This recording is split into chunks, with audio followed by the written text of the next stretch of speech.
Good afternoon. My name is Dr. Aimée Fox. I'm a lecturer in the Defence Studies Department at King's College London, and it's my absolute pleasure to chair our final panel of the day, which is Historians and War, how the people who study the history of war shape the discipline. And we have three really excellent speakers and what promise to be three really excellent papers this afternoon. So to start off with, we have Dr. Anna Brinkman. He's a research fellow in the Modern Languages and Cultures Department at the University of Warwick. And the title of her paper is It All in Our Heads? No. Discussing Barriers to Gender Equality in War Studies. So Anna, the floor is yours. Thank you very much. So this isn't actually really the paper I would love to be giving you. I would in fact love to be talking to you about my actual research, which is about sort of the Spanish and the British and their wars in the colonial sphere in the 18th and 19th century. But I'm not going to talk about that at all. Dave asked me to give a paper along the lines of female historians within the discipline, and I leapt at the chance because everything I'm going to say today, it's not particularly groundbreaking. You'll probably have heard snippets of it at some point, and it's quite easy to find if you go looking for it.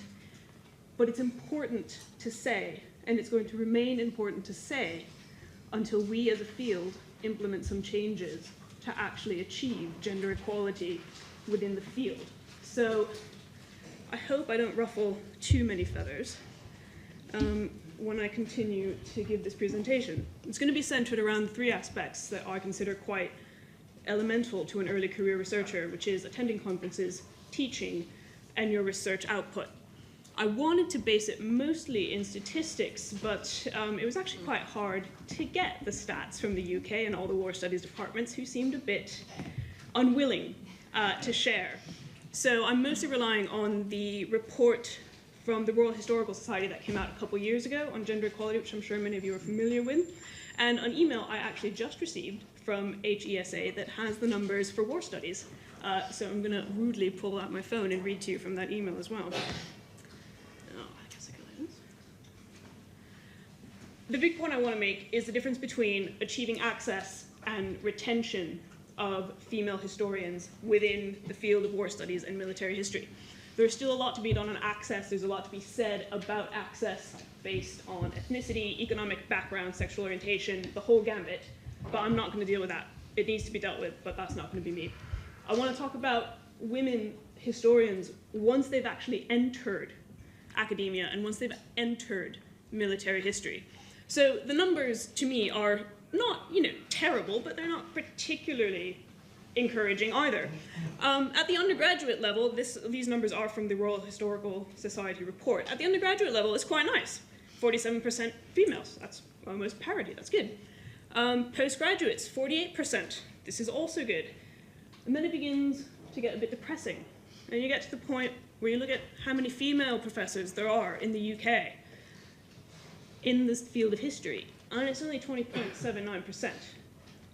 I think that needs to be dealt with, and I would suggest to you that all of these numbers are significantly worse within the field of military history and war studies. This certainly bears out in my experience, having been a postgraduate student in war studies, having done my PhD in war studies, having taught in war studies.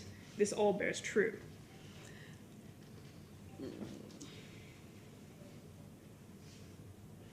So, the first thing I want to talk to you about,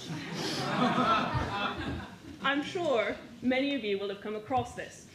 The reason I bring up Twitter is because Twitter has become, in many ways, a lifeline for a lot of marginalized historians, or people who feel like they are marginalized historians, because it gives you access to an enormous community.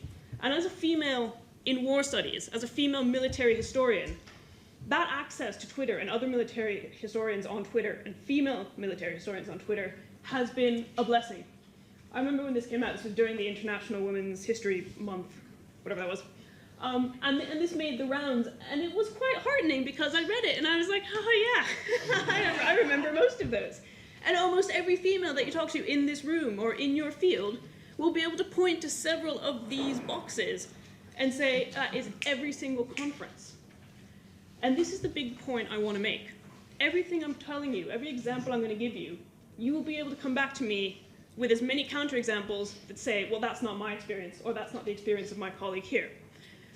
It is a general, overall feeling and experience, and it is the culmination of tiny micro experiences that happen again and again that wear you down as a female military historian.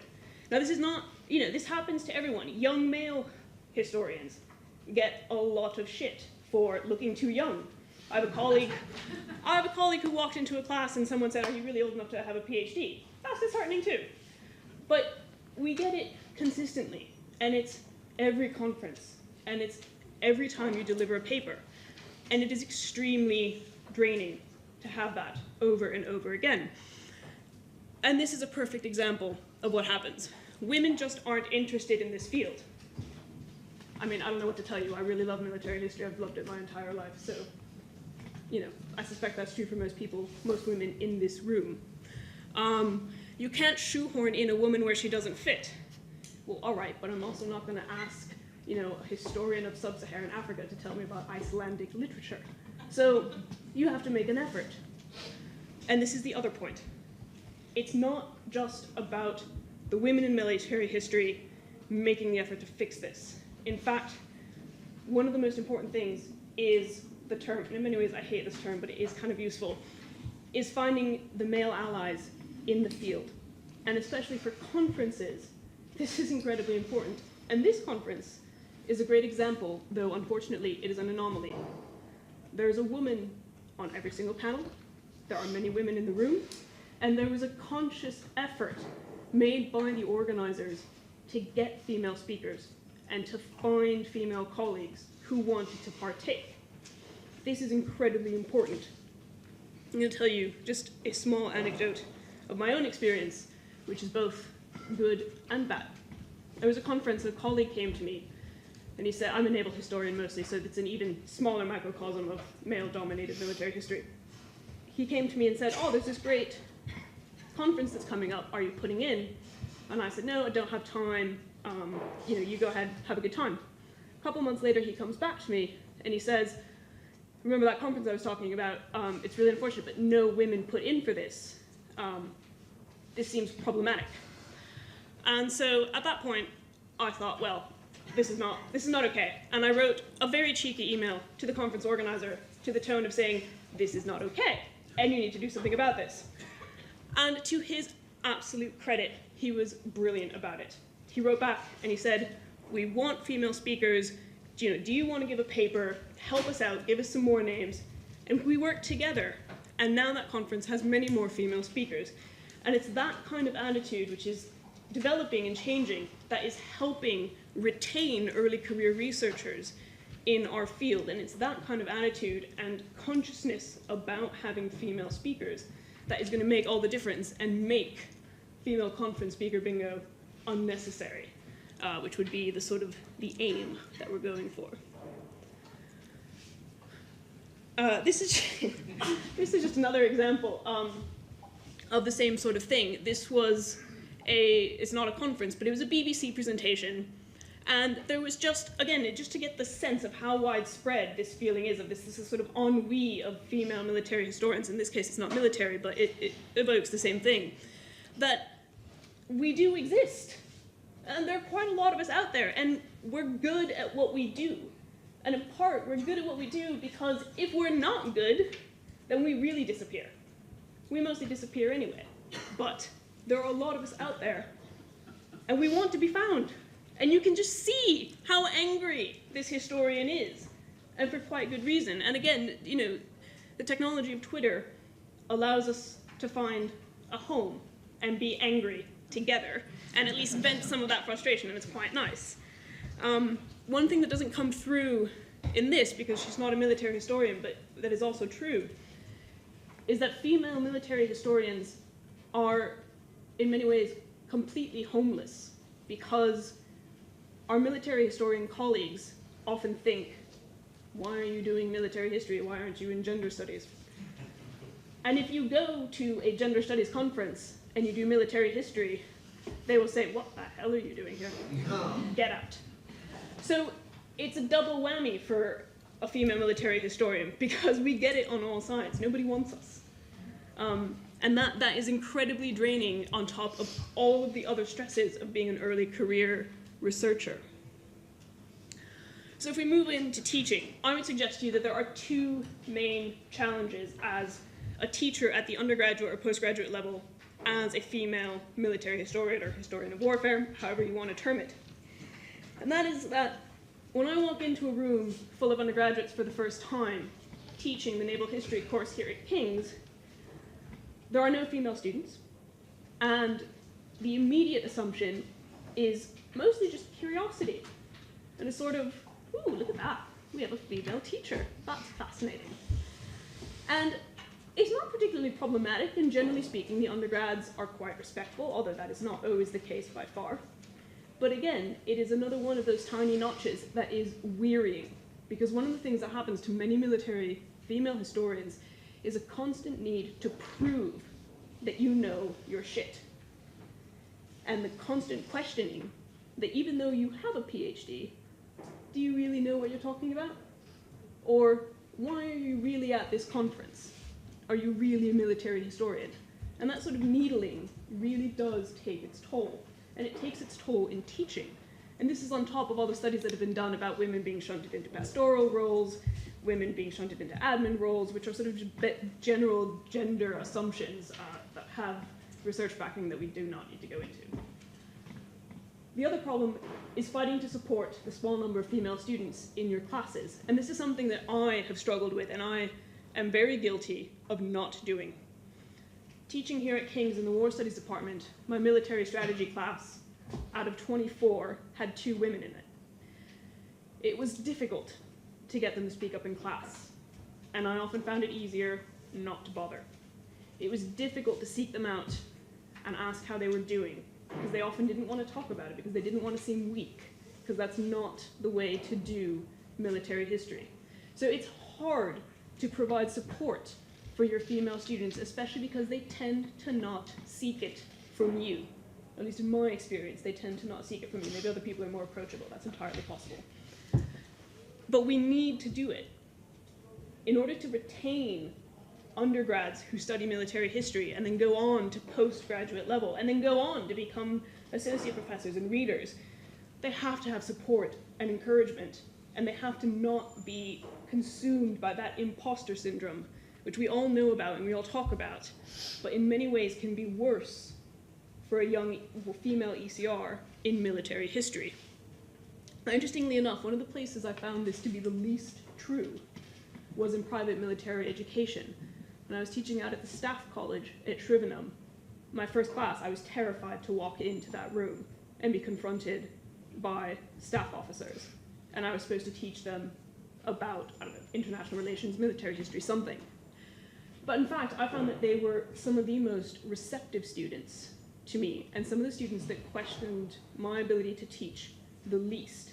I'm not really sure what that says exactly, but I did find it striking, and again, it's just some challenges, assumptions that you might make about your students and about who does military history and who is in the military.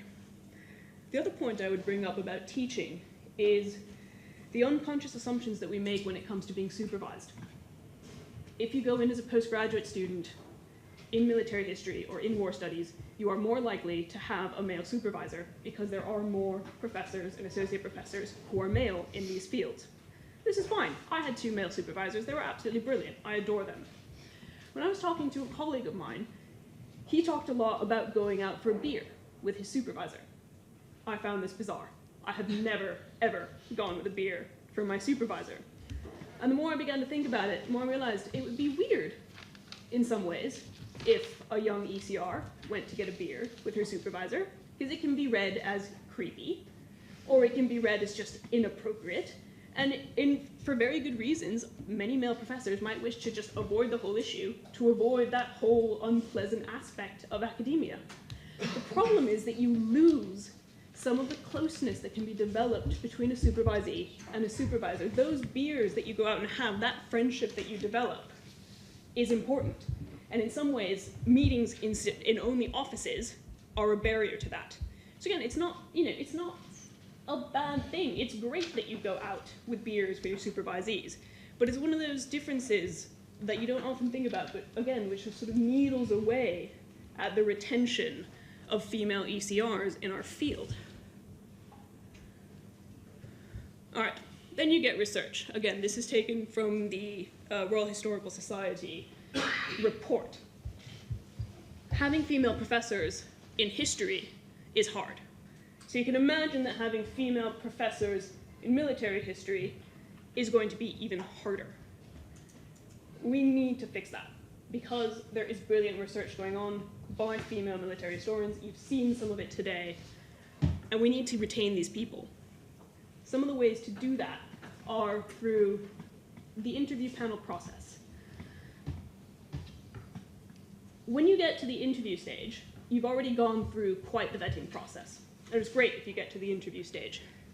Once you're at the interview stage, the interview panel is given your CV, your statement, your recommendations, with all of your information on it. That means they're able to tell whether or not you're male or female. There's been a lot of research done on this, especially in the US, in terms of, it was done in race in the US, but if you get two CVs that are exactly the same, but one has a name that sounds like it might be African American, and one has the name John Smith, they're gonna hire John Smith. It is this unconscious bias. And I suspect the same thing happens at the hiring level when it comes to female military historians. And so why not have blind choices when it comes to CVs and that kind of thing? Don't put the name on it. Just choose it based on what is on the paper. Don't need the name. On your syllabuses, or on your syllabi, put female researchers in them. If you're teaching a class, make sure that you've got some females on there. I've suffered from this terribly. I've looked at my dissertation last night. I had 2 females in my entire bibliography. That's terrible. There are lots of great female researchers doing stuff in my field. Put them on there. Introduce undergraduates, introduce postgraduates to female military historians so that they know who they are and they can call on them and bring them into the conversation. This paper is a perfect example of my third point. I'm sitting in a room with Hugh Strong, and I'm not talking about my research. I have his attention, and he has no bloody idea what my research is about. I'm going on about feminism, basically. This is also problematic. We're fighting the fight, and we need everyone to be fighting it with us because we take time out of what everyone knows is already an insanely busy schedule for ECRs to fight it. So it's great if other people can fight it. And again, this conference is a perfect example of the help that we get because the organizers helped us fight this fight. And even having Dave asking me to do this is that kind of help that we really, really need. I just want to end with one thing, which is I don't think that feminism and military history are incompatible. In fact, they're incredibly compatible. If you just think about some of what we've talked today, military historians feel marginalized. Military historians feel unappreciated.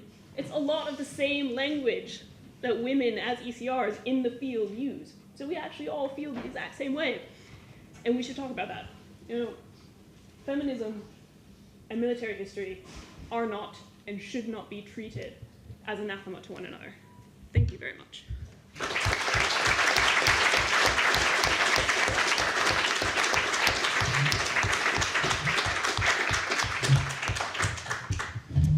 Brilliant, thank you, Anna. Next up, we have Michael Watson. He's executive publisher in history and area studies at Cambridge University Press. Who's going to be looking at more on the kind of consumer side of military history. So, Michael, over to you. As soon as I conquer the technical side of things.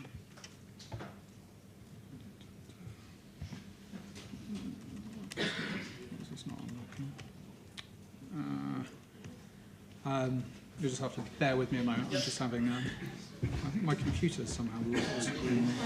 Oh, your computer? Yeah, might need to. Okay, it's all right. Just undo your, it's all fine.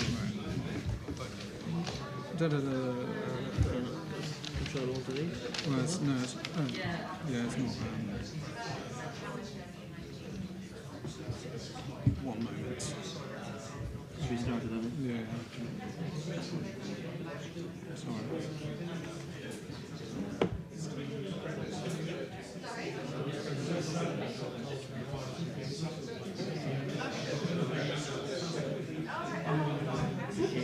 That's your best computer, is it? There we are. Can you email it to yourself? Sorry. That's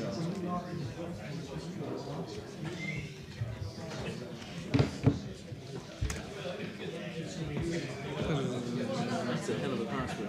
Yeah, Bloody it's hell. quite long. Yeah. Yeah. Hang on, where are we? Hold on. That one? No, it's not there. Where's that?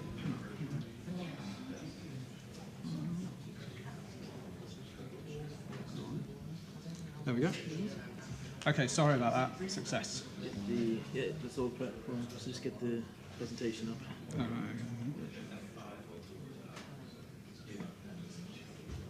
right. Okay, yes, sorry. Thanks for bearing with me.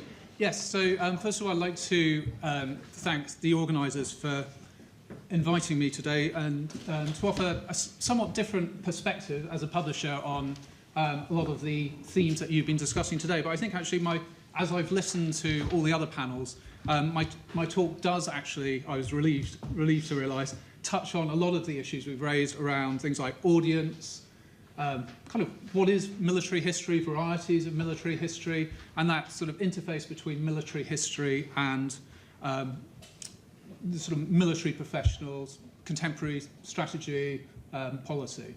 So in my talk today, I'm going to focus on, I'm going to sort of break down, I think someone mentioned John Lynn having sort of 3 varieties, and our varieties seem quite similar. So trade, the sort of popular market for military history, which is something that's been invoked quite a few times today, often as a bit of a mystery, I think.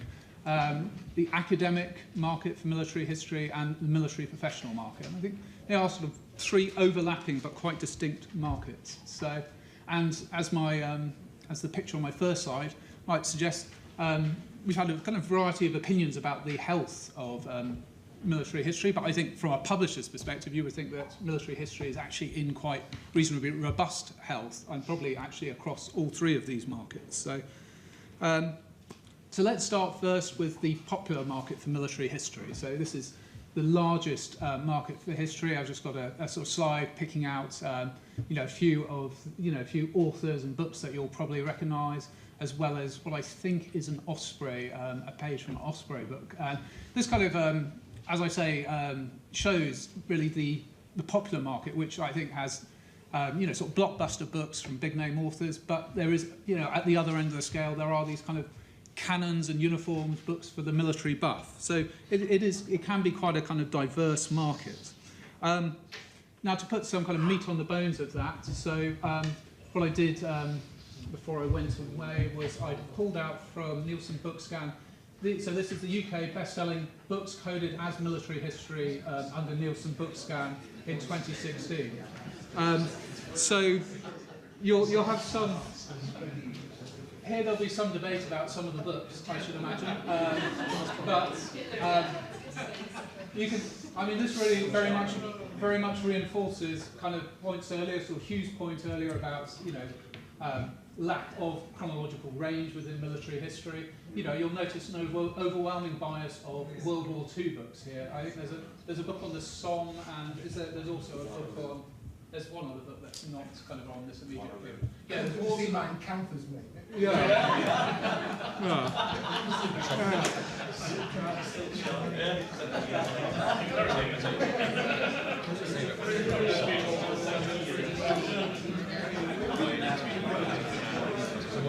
So it's worth saying these are just books. This is just the UK market, and I'd actually say, as someone. We publish books very much globally, whereas trade tends to be much more segmented in its sales. So we would expect to sell probably actually 2/3 of our books globally in America. So the US is actually the kind of biggest market. But if you're, some of these books have quite a kind of UK specific focus. And so interestingly, Jonathan Dimbleby's book, which is published here by Penguin, was actually published by OUP New York, which shows there's a kind of completely different scale of market perceived between the US market for that book and the UK market. Obviously, his name just doesn't resonate to the same extent in the US. So we're talking quite a segmented market. no surprise to see the likes of Anthony Beaver, who's not here, so I can say that I read on his website, you know, that his books have sold 7 million copies and been sold in X different languages. And so, you know, but it's worth saying there's quite a range. I didn't include sales figures. I could have included sales figures here because it does come from this source. But there's a massive variety from the kind of 6-figure at the top to, you know, Hitler will be disappointed with his sort of 7,500 or something that he had sort of down towards the bottom. But yeah, so it's worth saying, you know, that yeah, we've got books here that are selling in the tens of thousands, some books selling in the hundreds of thousands. So quite a kind of diverse market. And I'd also say on the varieties of subjects, I mean, I think that only shows us kind of that. I think that's like the top 25 or something I pulled off. But you know, if you look back over several years, I mean, there's clearly a market for sort of ancient military history. We talked about sort of medieval as well. There is a kind of medieval military history, you know, the 100 Years' War books, things like that as well. I pulled out some of the publishers just to show the kind of range. You know, you've got the big name publishers that you expect, you know, like John Murray, Penguin, Little Brown, but then also alongside the, you know, the more specialised military publishers like Pen and Sword, Overlook. So, you know, here you have, as well as, you know, big name authors, you do very much have, you know, I think we talked about memoirs as being a sort of popular genre already. You know, that's very much in people like, I think, Casemate and Overlook published quite a few memoirs and things. So quite a number of quite a variety of publishers, but you know, no shortage of choice for the aspiring trade military historian, I think, at the moment. Now, turning next to the academic market in military history, I found this is a picture from the Society for Military History, which a number of people in this room were at in Jacksonville a couple of months ago, taken from, I think it was sort of Jacksonville, this kind of city's website. They're obviously very pleased to have lured the military historians to Jacksonville. But there's you know, I think it'd be wrong to suggest that there's no overlap between the two, because a lot of the people who are writing for the more popular market are academics by background, and so there is some overlap. But there's also a lot of publishers like Cambridge who are operating primarily in this sphere. And publishing a wide range of books. So we're talking scholarly monographs to reference and academic trade. But I think one thing which is distinctive about the military history market, which we found in our own publishing, because we set up the Cambridge Military History series, which you inaugurated and still serves as series editor for, alongside Jeff Warwick. We set up about 12 years ago, and we still find that there is sort of crossover. Those books, even more specialised books, will sell to a kind of an added market beyond that you would normally see for a monograph in another area of history. So, you know, while you might feel sort of embattled on some fronts, you know, your books are talking to a slightly broader market, I think, than some other equally more specialised books. So, looking here, publishers' areas of focus. So really, just to stress the kind of variety, and I think, you know, what we see here is a greater variety, but it's still worth stressing that in the same way that a trade book obviously has to work as a trade book, we still need to be able to sell enough books to make these books work. And different publishers do so by focusing on particular areas that work for them. So I think I've got a North Carolina book, which emphasises their, you know, sort of US Civil War. We've got Oklahoma, very strong on sort of Revolutionary Wars, Napoleonic Wars. Kansas, I think, from their Modern Wars series, you know, one of their very long-standing series in military history, very strong on sort of Second World War, US military history, Vietnam, and, you know, showing the, you know, I guess, also the kind of reference, you know, the First World War, Cambridge history of the First World War has already been mentioned today, and you know, we have the Oxford Illustrated History of World War II. So as an author, as well as being asked to write sort of monographs and things, you might many, I imagine a number of people in this room have contributed to things like our Cambridge history of the First or Second World War. Another theme that's come up today is the sort of, you know, what is military history? Well, military history versus the history of war. And I think what our own list, in many ways, shows is, you know, that there is still, you know, some kind of divide, I think, between military history and war and society. tellingly, we have two series. We have Cambridge Military Histories, which is, our hard military history series, if you like, and a more long-standing series, Studies in the Social and Cultural History of Modern Warfare. And I just picked out two, I think both recently published books. I can't quite remember if Brian Hall's book's out, but two books coming out in 2017. And I think they sort of exemplify the kind of different focus of the two series. But I think one can overdo this because people have talked today about the new military history, and I think I could point to a number of books that we've published which really straddle those kind of divides, like Alex Watson's book, I think, which could actually have been in either of those series. And what we very much try to do in things like the Cambridge Histories First, Second World War is to try and bring together, have a kind of much more total history of war. And people have also mentioned those long-running Steve Forster's books which we published on the total history of war as well. So turning finally to the third market I want to look at, the military professional market. And yeah, we talked, it seems quite a sort of mixed reaction, I guess, in some ways to this kind of lessons of the past for the present. This is a market that we've seen, very much, I guess, over the last 10 years, most notably in counterinsurgency.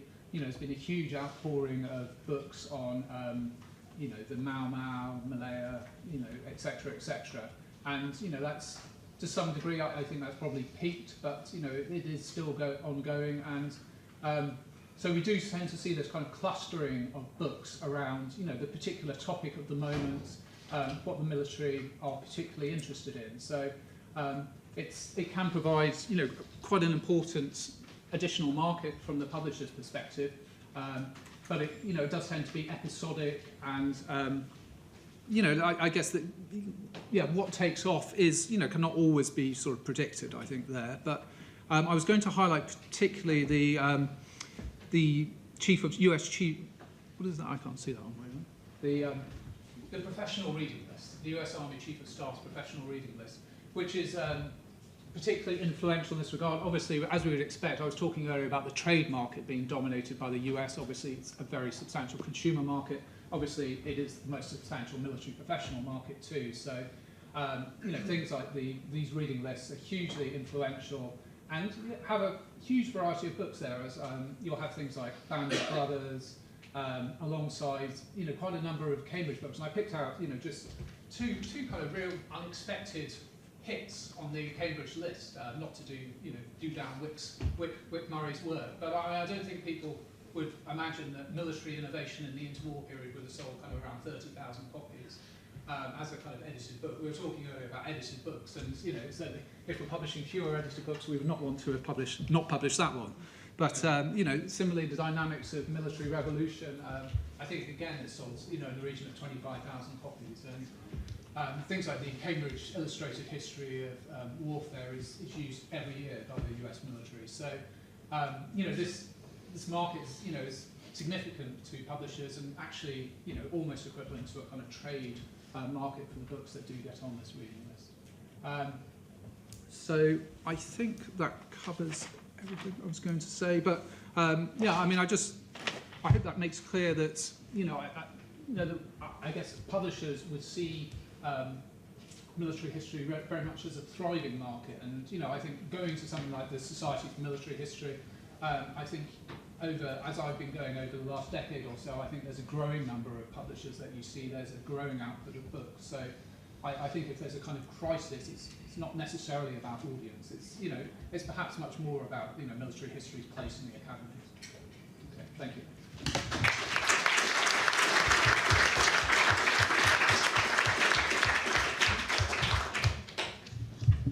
Thank you, Michael. So our final panellist of this session is Dr. Peter Johnson. He's Collections Development and Reviews Manager at the National Army Museum, and he's going to be talking about the presentation of conflict in museums. Thanks, David. Thanks, everybody, for hosting me and staying till the last speaker on the last panel as well. It's always a bit of a Taylor and Charlie role. I was actually going to talk about the presentation of conflict in museums and whether the representation of war poses particular problems for museum professionals. But as you can probably tell, Having sat through everybody's really interesting talks and discussions earlier, I've pretty much rewritten this whole thing. So I'll just touch upon a few of the things that remain relevant in what I said and a couple of things that have cropped out from what we've been discussing already and their impact and how they influence what I do and our work in the museum. So for those who don't know, National Army Museum is in Chelsea, next to the Royal Hospital, and we exist to tell the history of the British Army from the 1640s to today. We are not a war museum. Obviously we talk about war because it's difficult to do the history of the army without talking about war, because that's after all what it exists to do, to fight battles. But we present the much wider history and the scope, the social history, the political history, the diplomatic history, the financial history. All of that is incorporated in what we do. So in many ways we are, I guess, a bit more interdisciplinary. I was struck earlier about the conversations we were having about labels and, you know, we military historians, we historians of war, etc. I don't really like labels as much as anything because I can't even find a decent one for me to occupy. And so I tend to shy away from them. But I suppose in the pure academic history world, I'd be a public historian, which at this point normally I'd have to start ducking as people throw things from the audience. But actually, you know what, being a public historian is not that bad. I actually think there are a lot of strengths and advantages to it, especially working with this kind of topic. I should say with my background, by the way, I am actually a military, I'm a military historian by trade. This is where I've ended up. War and conflict are undoubtedly difficult and complex subjects, which means that inevitably there are perils and pitfalls to presenting them in a public space, and that is what a museum is. A museum is a very, very public space. I think it's a really important distinction to emphasise in what sort of in the environment that we work in versus the environment of maybe a traditional academic of journal, peer reviews, monographs, etc. That is very different, and I'll elaborate that a bit more. There are enormous opportunities in that, though, for us. The reach of museums can be, and in many cases is absolutely huge. And we're able to act as a bridge between the public and academic historians and bring ideas to a much wider audience. The major pitfall, though, of that is that as public institutions, museums are accountable to the public. We're publicly funded, and we have to serve and cater to them, and museum stands and falls on its on how well it attracts visitors. The only issue we have is that, as I'm sure you probably all know, the public demand a pretty well-known representation of war and conflict. They are not particularly hungry for a critical representation, a new idea, a study of a microcosm. And this has particularly become clear in regard to the centenary of the First World War. I'm sure many of you agree, it's still mud, blood and endless poetry. And again, very struck by what Simon was saying earlier, that this representation that all soldiers now are mad, bad and sad when they come out. This is something that we have to deal with every day. The only issue is that it's very difficult being a public institution to say, yeah, come and see us, by the way, everything you know is wrong. Because then people don't come and see you. And so you have to be a bit more creative in how you can structure and present information and guide it. And I think this sort of very much comes round to what we've been talking about earlier today, which is sort of this topic that's emerged about myths, truth and complications. And I think the museum sits somewhere between that and basically has to engage with all three if we're going to be successful. Jay Winter has written quite pointedly on this and said, war museums face a stark choice. Either they aim at an interrogation as to how war can be represented, or they continue to deepen lies and illusions about it. Now, I personally think that no one will come to the National Army Museum and think we deepen lies and illusions about war, because if we had, we would have certainly failed. That's not what we exist to do. But this subject of audience, and following on from what you've just been saying about the different audiences you can cater for, and what other people have said already, if you try and structure information for some people in a certain way, invariably some other people will have a problem with that. So, but it's important to again realise who we're writing for. This is where I put my propaganda hat back on. Who you write for is so key, and who your audience is.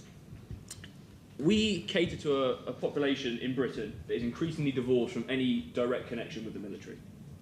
The army is the smallest it's been since Cromwell's time. There are now less and less people that have any direct link with anybody who has served. No, probably not just the army, but probably in the wider armed forces as well. So this cultural resonance is fading, and it's fading every day and rapidly.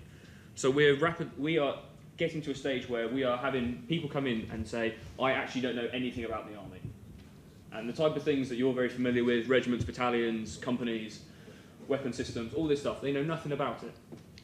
The decision we have to make is how much they need to know about it at the start, how much you can leave out to maybe let them discover themselves later on, and how much that's going to impact upon their general enjoyment. Because again, we have to make things fun. We are a visitor attraction. That means when an expert comes in, who knows all these things, it's sometimes a little bit complicated. And we get a little bit of criticism because we don't instantly do it, we don't do it in the same sort of way. But that sort of explains why, and I think that's really important.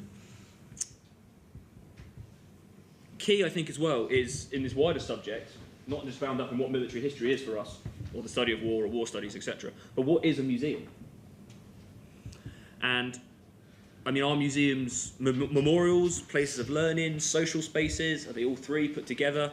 And what roles, I think, do museums have in commemorating the past? I mean, if you think of the Australian War Memorial, the New Zealand National Army Museum, the Auckland War Memorial Museum, which interestingly is also a museum about wider New Zealand life, etc., those are very different from the UK model. And it's very different from what we are at the National Army Museum. We are a repository of memory. We hold a collection that relates to the history of the British Army in trust for the public. We are a repository for the Irish regiments that were disbanded in 1922, for the Indian Army up to 1947, and for those regiments and corps that don't have their own museum. But we are not a memorial. Now, on one hand, that gives us a lot of flexibility and ability because we can take a fairly critical view where it's merited about what the Army's done and what it continues to do. That, though, sometimes attracts criticism over how we present the history of the Army. You can see where beginning. If you believe in the sanctity of the Army, and the Army's never done anything terrible, then someone come along and saying, actually, this bit wasn't quite so great, begins to get a bit difficult. But if you rely on that person to come into the museum, it's interesting and it's challenging. But again, it's a lot of fun. So the public for which museums present history is varied and key. And again, the question remains of how you present war to different audiences. There are children, adults, army audiences. Again, everything has to be specifically curated content for them, which is why we do a lot of face-to-face stuff as well as just let people wander around and enjoy things. Different groups have different needs. Obviously, some groups are more interested in certain aspects than others, and some school groups want a more sanitised experience that's devoid of weaponry. Now, again, we're not going to say to them, no, don't come. You don't want to look at weapons and we're not interested, because that's not how it works. The museum visitors of today are the museum lovers of the future. And museums need a dedicated, enjoyable public to survive. So it's vital that we work with them. And it's a real pleasure to do so, actually. I do have to say that. But obviously being based in London also has our issues because, and this is specific regard to school groups, in certain schools in London and certain school groups that come to us, there are actual students who have fled real armies and war zones. And showing them weapons is very different.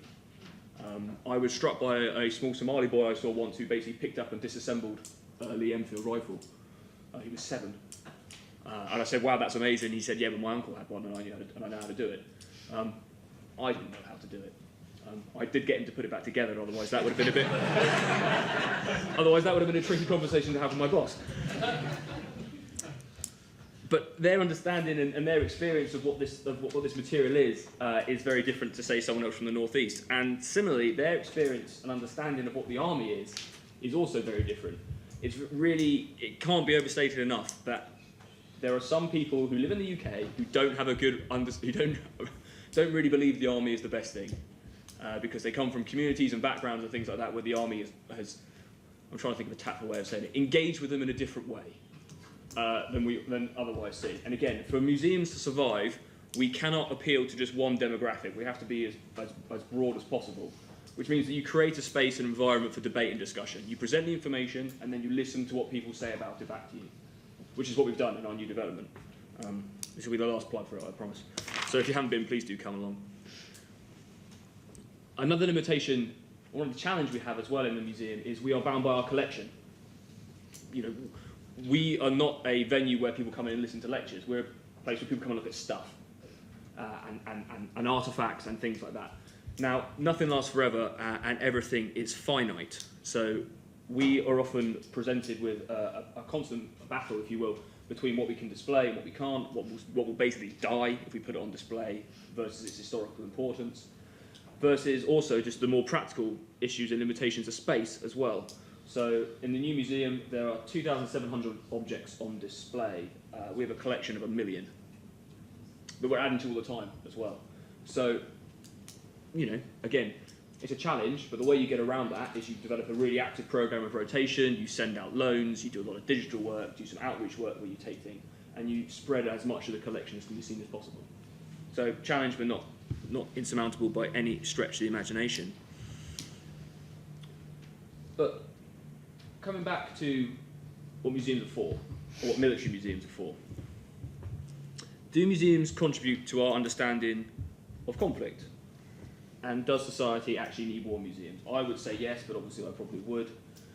But for us, it comes around of why do we tell this story at the National Army Museum? We tell the story because we believe it's vitally important to do so. And we want to share the stories, not just the historic army, but also the contemporary one. You know, that is our role. We link the present with the past to help people better understand where we're going to go to in the future. It's a type of significance, really, that's a bit more dynamic than what people expect. When people think of a museum, they tend to think of it basically it's dusty. It's the most common adjective that's thrown around, and certainly that can be true. But again, we tell the story, but who do we tell the story for? Who do we tell the story about? All of these things are key. And within that, I think museums actually sit in a much wider debate, which we haven't really touched upon yet, which is about wider sites of memory when it comes to military history. I mean, battlefields are a classic example of this. I mean, I'm sure many of us have been to battlefields, done battle tours, etc., etc. Do we visit battlefields in appropriate ways? Do we visit battlefields in a different way to we visit a museum? And is there a difference between them? You know, how do we engage with the consequences and aftershocks of war away from the battlefield where we do it in the museum? If you look at us, for example, we're based in London. London's a lot easier to get to for some people than France or Belgium or South Africa if they want to look at the various battlefields in that regard. Sorry, I'm losing my notes. Of course, on the flip side of this, and again, this is something that we are, in the museum world and heritage sector, are vulnerable to, is the rise of so-called dark tourism. So this tourism that involves travel to places historically associated with death and tragedy. And there are some real moral implications in that. You know, on the flip side, if you look at it, take someone like Auschwitz, periodically you'll see come up a period of outrage because someone's taking selfies in Auschwitz, or someone's taking a picture of themselves and they're smiling in Auschwitz. And so tonally, it's how do you pitch yourself? In a museum in the UK, it would not be appropriate for us to be so sombre because there's not that same connection, there's not the same understanding of us as a place. We need to be a place of fun and dynamism and enjoyment, and that's hopefully what we do. But it's an interesting debate in that terms, that public history and heritage field to make you aware of. So to sum up quickly, the strengths and weaknesses of military museums and the different approaches you can adopt to conflict. So strengths, the benefits and ability to educate a wider audience are certainly there. We can engage with a younger audience in a far more effective and direct way, I think, than academic historians who you're waiting until they hit a certain age before they really begin to delve into the type of things that are being produced. We have an outstanding collection and we're repositories of memory. That means museums can remain leading authorities in their field. We're also incredibly lucky in the UK that we have museums that are much loved and respected institutions and that are highly valued by the public. That can't be overstated. Weaknesses, though, we must respond to the public, but even when they're wrong, that's probably a bit harsh, even when they're a little bit misguided. And so that does lead into what we can do. There are limitations on what can be displayed, and there can be challenges in remaining contemporary and current. You can't always just do what I do and use pictures from the latest conflict and war to show that you're being contemporary. Also, we're static. We are a physical space and site, which has its own issues too. So, just in conclusion, does the representation of war pose particular problems to museum professionals? Yes, it does. But none of those are insurmountable, and they are similar to what can be found in other forms of historical media. Thanks very much.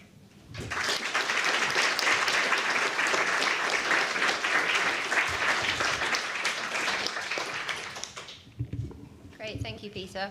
I'm going to abuse my chair's privilege before we kick off with Q&A. I think you'll agree these were three really fantastic papers. And there, from my point of view, there was kind of three themes that really linked them all together. And the first was the various roles and responsibilities of the academy, of the heritage and museum sector, and also of publishers as well. And I'm thinking here about the academy in particular, because it's what I'm part of, is what is the role of the academy in closing the gender gap, in promoting D&I? Do we need to go down the role of, say, affirmative action in order to ensure that there's a greater gender split in various faculty? The second theme is the relationship between, I suppose, the producers of the history of warfare, so whether that's academics or the like, and those who actually consume it as well. And I wonder if there's a translation problem, whether we're actually speaking the same language here, whether there's a disconnect between producers and consumers. And the final point, and it really came out quite strongly in your paper, Peter, was this idea of presenting war to different audiences. So in the museum and heritage sector, you're speaking about getting the right tone, having to cater for different audiences, particularly with the increase of multiculturalism in the UK. In the academy, I'm thinking about a comment that Erica made about how do you sell military history, what the perception of military history is, particularly when you have female students. And like Anna, I've been in a position where I've had one or two female students and not really quite known how to really engage them in discussion. And also in terms of publishing, who you're speaking to, whether military professionals are going to respond to a more academic, scholarly monograph in the same way as they might to a trade book. And I thought it was quite telling that in your top 25 books, there are actually no women on that list. And I saw Selena's tweet that Hitler made it on there, but no women. So, how do we go about changing that? Is this just a broader point around kind of the need to increase visibility of female academics and female professionals or practitioners of war? So those are just a few thoughts. Perhaps you'd like to comment as a panel. Anna, do you want to go first? I think, I suppose one of my things I think about the most is obviously visibility in publishing, because that's constantly on my mind. When am I going to publish? Where am I going to publish? Am I going to make it for the ref? All of these questions that ECRs deal with all the time. And I think that one of the biggest factors is having colleagues and friends who help you through the first publishing process.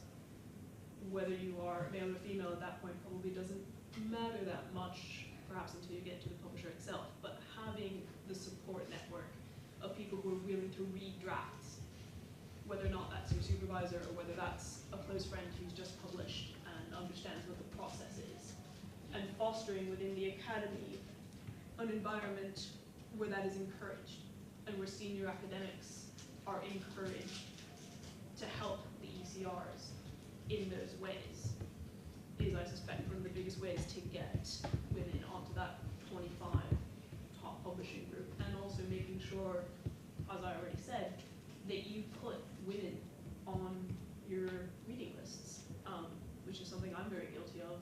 The one course that I put a reading list together for had no women on it, and I feel pretty bad about that. That's what I would suggest. I was just going to reply on that particular point. I guess in terms of approaching publishers, I mean, we have 5 history editors at the press, 4 are female. So, in terms of approaching publishers, I don't think you're sort of reaching, some sort of gender ceiling or something there in terms of like trying to get your book published. So, No. I mean, in terms of the trade, I think inevitably, you could look at kind of root cause and things, but in terms of what's there, it's a kind of sort of function of I guess the books that are being published. So it's, I think it's trying to get more people in at the lower level building up, because of, these are the kind of pinnacle, aren't they, of, discounting Hitler, obviously. Right. The other people on there, it's the trade segment is a kind of small segment which tends to be dominated by, the repeat authors, the Max Hastings, Beavers, etc. The public wants more of what it wants, and so you have to have the people. You have some very successful female historians in other areas, people like Lisa Jardine, say, who get into. But it is notable that there isn't a sort of equivalent female military historian, perhaps, on that list. Yeah, that's it. Yeah. I mean, I think actually the museum, or the wider museums world, I'll talk specifically about NAM, obviously, because that's where I'm on safer ground, so I know what we're doing. But the wider museum world can definitely help as well, and I think we can certainly promote, in terms of this opening up of access and that sort of thing, we can certainly promote that. Our actual interpretive theme this year is Women in War, and so we're hosting a whole series of events. We're holding a Feminism Late, where we open the museum up late at night with talks and that sort of thing, where we talk about the contribution that women have made to the British Army. And we do it in a very honest way. There's no agenda. We're not the feminazis, as one critic labelled us. But all we're doing is saying, well, this history is there and exists, and it's right that we, as the custodians of that, talk about it. And we're very proud to be able to do that.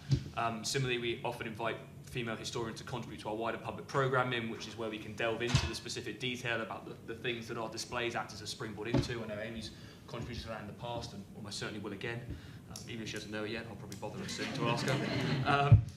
And so we can also do that as well. And in that way, if we are hopefully helping to present this in a more honest way, it means that when people get later on, they can have an interest fostered already. So it means they don't hit 18, go to university, and then get presented with a whole myriad of choices of what they're going to do and choose something safe ground. They'll maybe choose something they're already interested in, because and it would be wonderful if we could have been the source of that. In terms of how you cater for different audiences and challenge perceptions, the National Army Museum has just reopened after a major refurbishment of 3 years, the sensibilities of which have been closed over the centenary of the First World War and the bicentennial of Waterloo. I'll leave to another day. But what we've done is we haven't just moved the chairs. We haven't just closed the place and moved the chairs. We've transformed culturally how we work. We recognise that our audience, whilst very loyal, was of a very particular demographic, and we needed to broaden that to survive, and also to better deliver on our public responsibility. So the way in which we challenge perceptions and the way in which we broaden that shared heritage is we go to these groups of people, and again, the major advantage being in London is you have access to a diaspora of communities, unlike pretty much anywhere else in the world. And you can say, hey, do you know that, by the way, that our shared heritage goes back to this point, and we've got all these great objects that point to that. And then you invite them in, and that you have them curate the displays. You have them comment on the displays. In some cases, you have them tell us about what these objects actually are.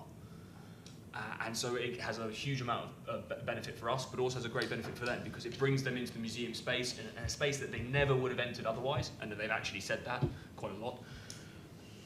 And it means that you then build a tradition. And we already have different groups lining up to say, well, we've seen what you've done with these guys, with the Sudanese. Can we be next? Can we do this? And yeah, absolutely. And it's brilliant. The real advantage of the British Army is, well, there's only, I think there's 14 countries they haven't invaded. That's a lot of stuff. And we've got a lot of it. So there really is there's very little we can go with that. Little areas we can't go with that. So the opportunity remains for us, and it's up to us to seize it and deliver it.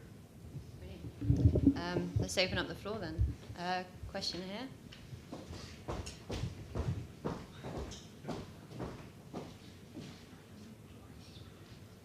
Thank you. My name's Sarah Ingham, and I've most recently been researcher for General Lord Dannatt for his book, Boots on the Ground, A History of the British Army Since 1945, which was number 22 on the list, 3 above Hitler, which was rather good to see. And it's just come out in paperback. The General is a brand, and that's why he was commissioned by Profile Books to write this history of the army. And that's why it's very difficult, I think, for women, going back to your point, in the academy who aren't brands to actually get on that list. Because my PhD was done here at the War Studies Department. It was published, and it got precisely nowhere. I think it sold maybe 100 copies, if that. So it's how to break through as an unknown of whatever gender, versus the blockbusting historians who just get the job time and time again.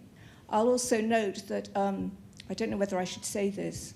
Profile suggested a cover to the book, which was awful, and I said, don't you consider that maybe there might be more sales if the cover is a bit more female friendly?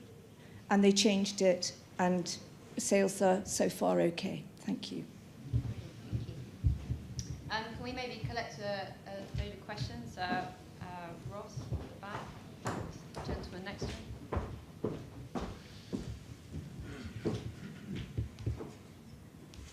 Ross Mahoney, I'm the historian at the Royal Air Force Museum, so a little bit like Peter, I'm one of those things called a public historian, but perhaps we should actually call ourselves applied historians and look how we work in that sphere. A couple of comments first and then a question for Peter. I think it's worth for this audience to actually understand some of the practical challenges we face as historians in a museum and our curatorial colleagues face. To put it into perspective, Peter talked about talking with audiences. At the RAF Museum, we have done research, and we know that a large proportion of our audience do not even know what the term RAF means. So they don't know that the RAF stands for the Royal Air Force. And then you go from that discussion and you say, well, what does the RAF do? What's its role? How's it influence development, society, war, etc., etc.? Before we can do that, we have to educate them as to understand, well, this is what the RAF is. And I put to that, as a very practical thing, museums are not for us. Those of us sitting in this room, a museum, or more accurately, the exhibition within a museum, is not for the people like us. To use the term that we use in the museum, we talk about paddlers, swimmers, and divers. A museum exhibition is for paddlers. It is for Joe Bloggs on the street, or, who knows nothing about the military, and it's not helped by the increasing disconnect between society and the military. That's one thing. To put it into another practical challenge, those of you who have published with CUP are lucky enough to write an 80,000-word book. In an exhibition that has 5 key themes, we get 70 to 100 words to write a panel that explores a complex idea to the public. So our curatorial team go away and write, they come back, I help them edit, etc., etc., and we are trying to explore a complex idea and explain it in the best way possible to the public. That's a very difficult thing, and it's worth understanding that. So that's sort of my comment. The question is, and this is the elephant in the room, with regards to academics talk about REF. For museums, it's funding, and where funding pushes us. Both National Army Museum and the RAF Museum and the National Museum of the Royal Navy are MOD funded. But MOD only cover our operating costs. So how do we develop new exhibitions? Well, we have to go to bodies such as the Heritage Lottery Fund and external companies who all, to use Tarek's terms earlier, all have their power. They want their little bit of the pie. What story are we telling? I wonder if you can just talk a little bit about the funding challenges for NAM and what directions that took you in. Yeah, sure. Sorry, I'm going to cut you. Can we collect one more question? Is that all right? Sorry, Peter. Yeah. Thank you very much. Ewan Grant, former law enforcement intelligence analyst. I think I have managed to work in one of the countries that Britain hasn't invaded. I think only one, not two. My question is largely for all of you, but about the breakthrough of women, but particularly for publishing. Is there, how could it work, or how does it work in relation to simultaneous or sequential publication across the 3 categories? Are there synergies in that on a bandwagon and rolling to get sales, or does it tend to lead to cannibalization? And I wonder about, I know this is perhaps a slippery slope looking at the title of the bestsellers, because I think 1 or 2 of them perhaps wander into semi-fiction, semi-fact. Is there an opportunity for coordination of, I do mean non-fiction, I mean military history, with fiction, because there's some bad fiction, but there's also some rather good. And in a number of current fields, because of fear of libel, which is a very real inhibitor, some really remarkably accurate stuff is coming out in fiction, and some of that is being picked up by the TV companies. Thanks, you. You've given us a lot to work with there, particularly that point about synergy. So can I maybe go back to Sarah's point, because I think that's really interesting, this idea of the general as a brand. If you think about female historians who are on the television, say Lucy Worsley or Kate Williams, Susanna Lipscomb, all have a bit of a brand as a female historian. And I think the question here is about how do you break through as an unknown, whether male or female.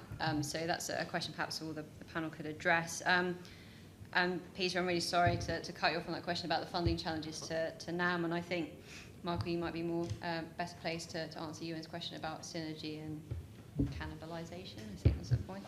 Anna? Yeah, I think you're absolutely right. I suspect that one of the good ways to do it is, if you are a senior academic and you are constantly asked to do things on TV, perhaps suggest that they talk to one of your grad students instead. If you know other researchers, whether or not they're female or male, but if they're early career or haven't gotten quite their start yet, but you know that they're good, tell them to go contact them. It is very much still, or I get the impression that this is still very much who you know and who believes in you. So if you've already gotten there, it does help the ECRs a lot if you throw us a bone. And I know a lot of you do. Again, none of what I'm saying today is meant to be accusatory. It's just meant to provoke thinking about things in perhaps a slightly different way. Maybe if I... I was going to make a couple of points, really. So in terms of how to break through, your question, original question, I think it's worth stressing that there's publishers operating at a variety of levels. So it's not like, it's sort of penguin or bust or something. So it's, there's publishers operating with different levels of expectations. Some, might be expected to sell a minimum of 30,000 copies, but some might be expected to sell 3,000 copies of a trade book. So I think actually military historians, are quite fortunate position of being able to publish even, more specialised work, as I said earlier, and being able to reach a different audience. And, there is that variety of publisher out there, which means that, I think it is possible. And then, it's possible to, publish that first book and then, to build from there. And it is, as you were saying a moment ago, a lot of it at that top level is around, the kind of TV tie-in and things like this. So then it becomes about having a good agent who's able to sell, you as a brand and, create some complex multimedia deal where you're selling the book, you're selling book rights in multiple countries, you're getting, some sort of TV tie-in and things. So it's quite a sort of complicated market. In terms of that, just to finish on that question of cannibalisation, yes, it's quite difficult to. I think you can have someone who publishes a specialised book on a topic and a trade book on a topic, and they're not necessarily. I think the publishers of both might be slightly wary of the impact of the two. Just to take an example, we had someone who's wanted to write an open access book on Ebola recently, but was also writing a broader trade book for Norton, I think, on sort of disease eradication more broadly or something. And so, and Norton just were not happy at all about the idea that he was going to write, this more specialised book, probably especially as it was going to be open access on a particular segment of that. So, there are concerns. I think it'd be quite hard to straddle that divide, and also a single book can't do all those things, really. So you can't be all things to all people. You want to publish the book that fits the market, that fits the readership. I think coming back to your point earlier, that hits that consumer market properly. That's right. Going back to Ross's question, if the RAF Museum doesn't want you, you are more than welcome at National Army Museum, by the way, so just it's important to say that. But it is a serious point. It's that level of knowledge is where you've got to build it. In the way in which you can get around it and you can attract specialist experts is you develop a temporary exhibition program, which allows you to be a bit more specialist. You can develop a really active public programming that has experts talking to other experts, and likewise you do a lot of digital online stuff. In regards to the funding, museums, yeah, I mean the funding is key for museums. Museums are expensive to run. They tend to be quite big, quite drafty, and they have a lot of added on cost as well. But what you have to do is to basically, you have to earn that right to get funded. When it came to ourselves being closed, I talked about it, about being closed during sort of 3 years of centenary, the First World War, bicentenary, the Battle of Waterloo. That was because we were given £12 million by the Heritage Lottery Fund. We were not going to turn around and say, no, can we have it in 5 or 6 years? We had to take it because the building wasn't fit for purpose and we were failing in our central mission, which was to tell the story of the British Army to as many people as possible. So that's why we had to make that decision. In regards to who else you approach with funding, you will have seen there are some well-publicised cases about where certain funders attract certain criticisms, be they oil companies, arms dealers, etc. The fact is you have to keep the lights on, and that then becomes a question for each institution about who they're going to approach and who they're going to work with, and how much they're willing to sort of to give up in response. And the museum, we have, in the redevelopment, for example, yes, we're part MIT funded, we had a military advisory panel that oversaw everything we did, but didn't have any editorial control. They did not put in anything, and all we'd use them for was to basically say, you know, is this the right kit? Is that what you call this? And so forth. That's what we used them for. And we also had an academic advisory panel as well, who we basically used for exactly the same thing, and who actually tried to probably exercise more editorial control than the military. So make of that what you will. But that's very much sort of the way in which we work. We don't, as Ross said, we don't have a really equivalent with the ref. We sort of have our visitor numbers. But I guess those are that's how we measure our impact and our effectiveness. And then of course there's the more Wild West of sort of social media reviews and that sort of thing. Thank you. We've got 2 questions here with Ashley and then Selena and Thank you all for great papers. Pretty sure everyone can hear me. I'm pretty loud. Peter, your discussion about the school groups coming to the museum really raised in my mind the significance of age in influencing and determining audiences for military history across these 3 institutions, if you will, heritage, publishing, and in the academy. And I was wondering if you could each speak a bit about how you think that contributes to the way that the discipline has been shaped and perhaps where it could go next.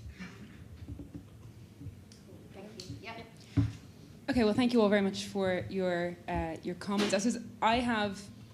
I would like it to be a question, though I'm not really sure that there is an easy answer for what I'm saying and thinking about with regard to gender in, I think, gender diversity in academia in general, in humanities, and then very specifically in military history, as you very rightly point out, Anna. I think one challenge is how do female historians and then female military historians break through.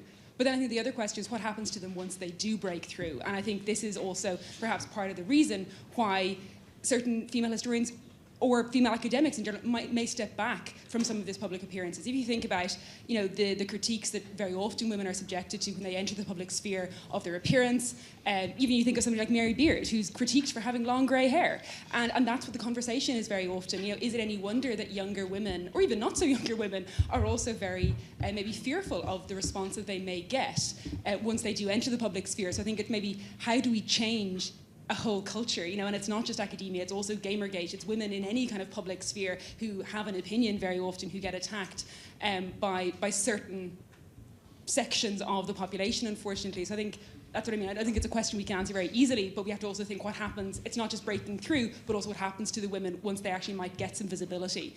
So that's really maybe an unanswerable question right now. We've got a question here, lady in the striped top, and then finish with Heather. Thank you.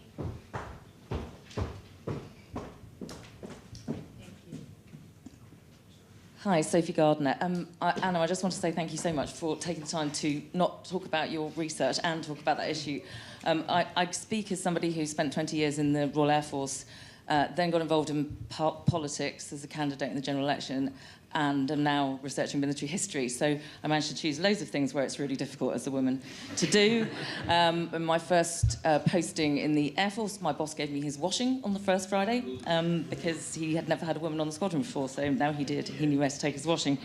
And as a political candidate, whenever I was asked to do national media, Radio 4, that kind of thing, it was normally to talk about why I was a woman politician or why I had been a woman in the military, rather than talking about politics. So I sort of get everything you're saying, and we must follow each other on Twitter. But Peter, I wanted to ask a question, and it might sound a little pointed, I don't want to put you on the spot, but in talking about representing women in the military and making sure that their sort of story is recognised, and we see this in popular books about sort of Spitfire women and various other things. Did you consider an exhibition on sexism in the military and how women have been poorly treated in the history of the army? Did that come up in the discussions, or would you consider it? Because that I very rarely see this topic tackled in a popular... I mean, it's not popular, clearly, but in a way that reaches the public, where we actually have that difficult discussion about sexism. Yeah, I want to contribute a little bit on similar themes, and particularly to what Selina was saying. I think one of the issues we do face is the stereotype outside the academy, actually, and also outside the media. I've done a lot of work with the media. They've never come to me with a stereotype, actually. They've been very enlightened about the idea of women doing more studies, doing more history, and very encouraging of it, and likewise within academia. The trouble is when you step outside, because there is this stereotype of the Anthony Beavers, etc., and the constant and slightly annoying comments about, why are you doing war history as a girl, and what's it like to do war history as a girl? Well, funnily enough, it's probably the same to do war history as a guy. You're in archives most of the time. And the other thing, I mean, Selina's absolutely right. There are issues of personal safety once you go into the media level. So every time I do something on the radio or television, and bear in mind on radio you can't actually be seen, you will get the inevitable dinner invitation from some randomer via email. Because as an academic, you have your email online, and you have your office hours online. Your university is a public institution. Anyone can come in during your office hours. So there are really serious issues, I think, for women who want to become voices on war history, because of the nature of the way, and in any history actually, you want to become any kind of voice outside. Once you move outside the safe zone of talking to the journalists and talking to other academics, and I would flag that. I would say it's something, again, that isn't really talked about, and part of the Twitter mobilisation maybe needs to think about that as well. Okay, so can our panel maybe address some of those issues, and then we can wrap it up? Someone go first? Okay, I'll try and answer everything and go through it as quickly as possible. In terms of the issue of sexism in the army, what we've tried to do on new displays is present the history of the army in a really honest way, and that includes the positive and the negative. We've looked at what happens to, we don't, as I'm sure Simon would have said, soldiers aren't always choir boys and haven't always been choir boys. So what we've tried to do is present the history and let people make up their own mind. We've tried to not create any stereotypes at the same time. So as you can imagine, it's a difficult balance to strike. But we have included stories of sexism, we have included stories of racism, and the idea is to show people that these things have existed, but the army has, over time, or is currently, it's probably more accurate to say, working or trying to work out best ways of engaging with them. That's really where our public programme can come in too. We've actually got a conference coming up where we have women coming to share in their experience of having served, and it's their very personal experience, but we are a forum for those voices and those discussions. So it's difficult, and again, from a collections perspective, it's difficult to necessarily build an exhibition about it, but we can include it in the displays, and we can include it in the programme so we don't ignore it or try and sweep it under the carpet. On the subject of schools, an issue we have a perception issue in the National Army Museum, is that we exist to recruit soldiers and brainwash them, which is not true at all. Actually, there's only one member of staff who's military in our team. So we're not exactly. It's not like you walk in one of the galleries and someone slaps a beret on you and gives you an SA80. Or you sign up to the email, or you sign up your email address and you find that your invitation to Sandhurst comes through the post the next day. But that perception exists, and we have to sort of work around how we do it. So what we actually try and do is try and take the Army's history and plug it into the wider things that children are doing anyway within the school curriculum. Particularly something like citizenship. Citizenship is really good for that, because we can say, well, you're talking about, you know, what rights you have as a citizen, how you can earn. Well, we put the military lens on that and say, well, you know, does the country have the right to make you fight, for example? You know, what kind of social contract exists? And then you can begin to introduce these debates in the school environment without necessarily making covering everything in MTP. I think that you're absolutely right. I think the problem that a lot of women academics face in the public sphere has everything to do with their appearance and the wider problem of sexism in our society, which I suspect nobody wants to get into right now, which is fine, neither do I. But it's there, and it's a huge problem, and it is, again, if you know, back to the overall point I'm trying to make, which is this little by little needling and wearing away at a woman's desire to be in military history. Part of that is sometimes having to think about things that men don't always. I remember asking my undergrad class to think about how they walk home at night from parties. Men don't really think about it. They just walk home, they stagger home drunk, they stagger onto a night bus drunk, and generally speaking, they're fine. I have never met a woman who doesn't constantly think about their route home, whether it's from work or from a party or as an undergrad, frankly, just around campus. And all of that plays into the retention of these young scholars within the academy and then within the wider sort of public sphere of history. And I don't have a solution. Again, this isn't actually my field. I'm just a historian. But I do go back to my point about your colleagues as allies, and I find it frustrating when male colleagues say, "Oh, of course I support women, but I'm not a feminist." I don't get it. You support equality, but you're not a feminist. That's what being a feminist means. Having vocal male colleagues support you, especially publicly, and this sort of comes with saying, like, on the Twitter sphere, it's great that, you know, women band together on the Twitter sphere, and it is quite funny when you see things like female academic bingo and women respond. But what's the best is when you have a male colleague that calls out some asshole saying something completely inexcusable, and your male colleague jumps in and says, "That's not okay." Because in fact, your male colleagues in that regard still have a lot more power than we do. And so a lot of it is again, asking you guys as our male colleagues to help us fight this fight. And I think that's probably one of the most effective ways of bridging that gap, but that's just off the top of my head, so. Just to take up a little bit of time, Selena, I think your point's absolutely right. I mean, this is a culture change, and you know, as we know, cultures don't change overnight, and this has to be a little bit of a team effort. And you know, it's pretty horrific seeing the abuse that Mary Beard or the whole Gamergate thing got, particularly because it does, you know, impinge on your personal safety.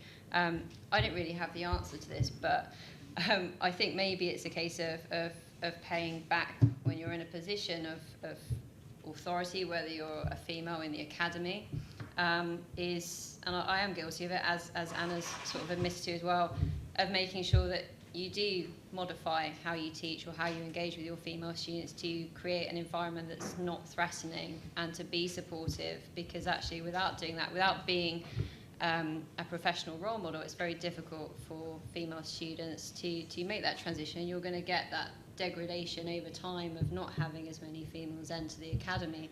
So I think there needs to be a certain amount of proactivity that goes on, but this isn't going to change overnight.